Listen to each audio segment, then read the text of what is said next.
your peril venture again into my sight. If ever I hear of your setting foot on an inch of ground belonging to me, I'll hire a man to cane you." "It is not likely you will have the chance. Once off your premises, what temptation can I have to return to them?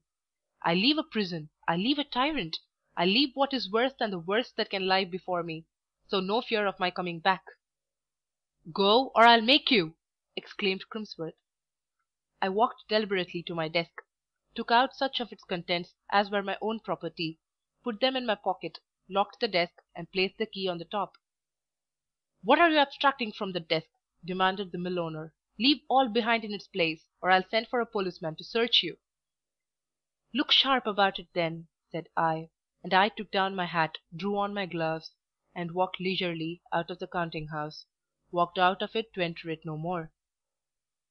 I recollect that when the mill bell rang the dinner hour, before Mr. Crimsworth entered and the scene above related took place, I had had rather a sharp appetite, and had been waiting somewhat impatiently to hear the signal of feeding time. I forgot it now, however. The images of potatoes and roast mutton were effaced from my mind by the stir and tumult which the transaction of the last half hour had there excited. I only thought of walking, that the action of my muscles might harmonize with the action of my nerves; and walk I did, fast and far. How could I do otherwise? A load was lifted off my heart. I felt light and liberated. I had got away from Bigben Close without a breach of resolution, without injury to my self-respect. I had not forced circumstances; circumstances had freed me. Life was again open to me, no longer was its horizon limited by the high black wall surrounding Crimsworth's mill. 2 hours had elapsed before my sensations had so far subsided as to leave me calm enough to remark for what wider and clearer boundaries I had exchanged that sooty girdle. When I did look up, lo! straight before me lay Grovetown, a village of villas, about 5 miles out of X. The short winter day, as I perceived from the far declined sun, was already approaching its close.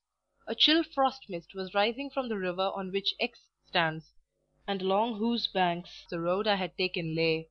It dimmed the earth, but did not obscure the clear icy blue of the January sky.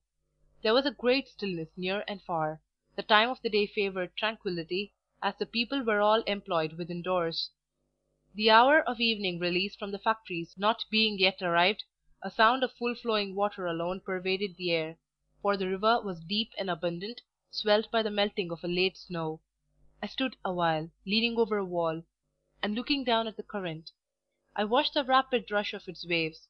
I desired memory to take a clear and permanent impression of the scene, and treasure it for future years. Grovetown church clock struck 4. Looking up, I beheld the last of the day's sun, glinting red through the leafless boughs of some very old oak tree surrounding the church. Its light coloured and characterized the picture as I wished. I paused yet a moment, till the sweet, slow sound of the bell had quite died out of the air. Then ear, eye, and feeling satisfied, I quitted the wall, and once more turned my face towards X. End of chapter 5.